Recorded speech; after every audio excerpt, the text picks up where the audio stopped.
যে মালাকুল মাউত পীর সাহেবের কাছ থেকে অনুমতি নিয়ে মুরিদের জান কবজ করতে হবে। মোহতারাম বক্তা সাহেব কি বলেছেন একটু শুনি, তারপরে আমরা সলিউশনটা দেব ইনশাআল্লাহ।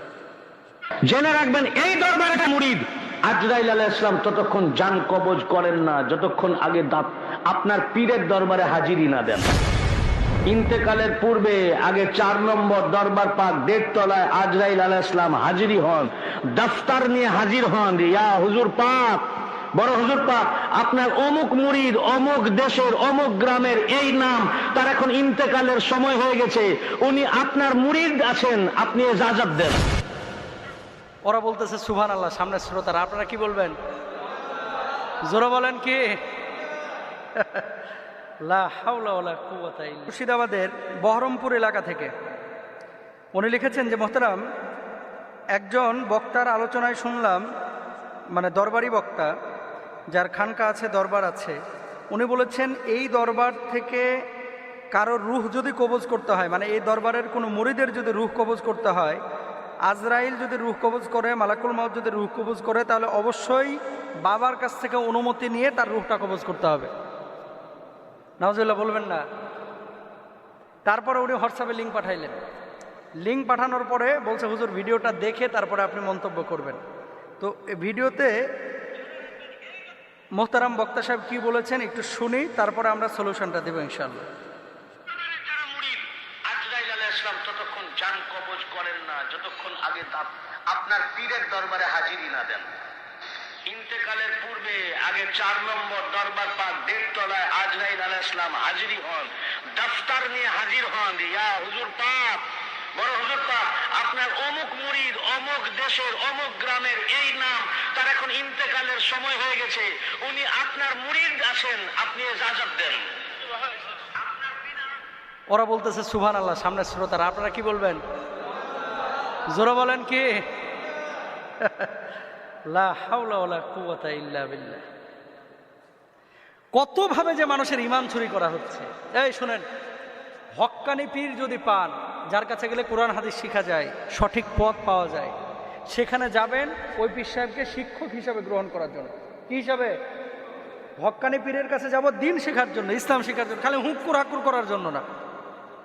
এই যে কথাটা বললো যে মালাকুল মাউত ওনার বাবা মানে পীর সাহেবের কাছ থেকে অনুমতি নিয়ে মুরিদের জান কবজ করতে হবে, এই কথাটা যে যিনি বলেছেন, তাহলে ওনার ওই বাবার মানে পীর সাহেবের যখন রুহটা কবজ করছে, অনুমতি কার কাছ থেকে নিছে?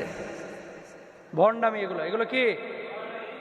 এদেশের মধ্যে মানুষের ধর্মীয় আবেগ বেশি, ধর্মীয় জ্ঞান কম, যে কারণে আমাদের এই বাংলাদেশে এবং পশ্চিম বাংলায়, ভারতের কিছু অঞ্চলে নানানভাবে সাধারণ মানুষকে বুঝাইয়া নিজেদের পাল্লা ভারী করে মানুষের ঈমান চুরি করে। শুনেন, ইহুদি খ্রিস্টান হিন্দু এরা ইসলামের জন্য ততটা ক্ষতিকর না এদেশের কিছু মোল্লা মুন্সি এবং পীর সাহেবরা যতটা ক্ষতি করে। হিন্দু সে ইসলামের ক্ষতি কি করবে? সে ইসলামে ঢুকতে পারে না, বরঞ্চ তার ধর্ম সে প্রচার করে। ওরা ইসলামের জন্য অতটা ক্ষতি করে না। কিন্তু আমাদের দেশের পথভ্রষ্ট আলেম এবং পথভ্রষ্ট কিছু পীর, যারা মানুষের ঈমানটাকে ইসলামের খোলসের ফ্রেমের মধ্যে থেকে ঈমানটাকে চুরি করে নষ্ট করে। আল্লাহ এদেরকে হেদায়েত দান করুক, আমিন বলেন। এবার আসেন দলিলে। আল্লাহ তাআলা কি বলছেন? আইনা মা তাকুনু ইউদরিকুমুল মাউত ওয়ালাউ কুনতুম ফি বুরুজিম মুশাইয়াদা। মৃত্যু যখন আসবে, তুমি সুউচ্চ পাহাড়ে থাকো, মাটির গর্তে থাকো, ইন্টেনসিভ কেয়ার ইউনিটের মধ্যে থাকো, মালাকুল মাউত তোমারে পাকড়াও করবে। কুল্লু নাফসিন যায়িকাতুল মাউত, প্রত্যেকটা প্রাণীকে এই মৃত্যুর স্বাদ আস্বাদন করতে হবে। ওয়া ইন্নামা তুওয়াফাউনা উজুরাকুম ইয়াউমাল কিয়ামাহ, কিয়ামতের ময়দানে কি করা হবে? প্রতিদান দেওয়া হবে। দেখেন অন্য আয়াতে আল্লাহ তাআলা বলছেন, হাত্তা ইদা জাহাদাহুমুল মাউত ক্বালা রাব্বিরজিউন লাআল্লি আমালু সালিহান ফীমা তারাকতু কাল্লা ইন্নাহা কালিমাতুন হুয়া কাইলুহা। মালাকুল মাউত যখন আসবে মানুষের কাছে, মানুষ বারবার আকুতি করবে, ও মালাকুল মাউত, আমাকে একটু সুযোগ দাও, আমাকে 2টা দিন সময় দাও, আমি একটু সাদাকা করে আসি, আমি একটু সৎ কাজ করে আসি। ওয়ালা ইউআখিরুল্লাহু নাফসান ইযা জাআ আজালুহা, আল্লাহ নিজে কোরআনে বলতেছে, মৃত্যু যখন চলে আসবে তাকে এক মুহূর্ত সুযোগ দেওয়া হবে না। আর বদমাশ এখানে বলতেছে আর বাবার কাছ থেকে পারমিশন নিয়ে আসতে হবে। নাউজুবিল্লাহ, জোরে বলেন না। এগুলো ইমাম চোর। কোরআন যেটা বলেছে সেটা মানবেন না, এই বাবা যেটা বলেছে সেটা মানবেন। কোরআন যেটা বলেছে সেটা মানতে হবে। এবার আসেন, কিছু মানুষ বলে যে পীর সাহেবের যদি মুরিদ হন তাহলে এই বাবাই আপনারা টান দিয়ে কিয়ামতের ময়দানে নিয়ে যাবে। আল্লাহ কি বলছে এবার আসেন, ইয়াউমা লা ইয়ানফাউ মালু ওয়ালা বানুন, কেউ কারো উপকারে কিয়ামতের ময়দানে আসবে না। এরপর আল্লাহ বলছে ইয়াউমা ইয়াফিরুল মারউ মিন আখিহি ওয়া উম্মিহি ওয়া আবিহি ওয়া সাহিবাতিহি ওয়া বানি লিকুল্লি ইমরিইম মিনহুম ইয়াউমাইদিন শাআনু ইউগনি। বাপ সন্তানের থেকে পালাবে, মা সন্তানের থেকে পালাবে, সন্তান মায়ের থেকে বাপের থেকে পালাবে, ভাই ভাইয়ের থেকে পালাবে। যেই মা জন্ম দিয়েছে সন্তানের জন্য, এই মা ফাঁসির কাষ্ঠে যাইতে রাজি আছে, এই মা কিয়ামতের ময়দানে সন্তানকে চিনবে না। আর বাবাই বলে হ্যাঁ রে জান্নাতে নিয়ে আসবে, বাবাই তো থাকবে সেদিন দৌড়ের উপরে।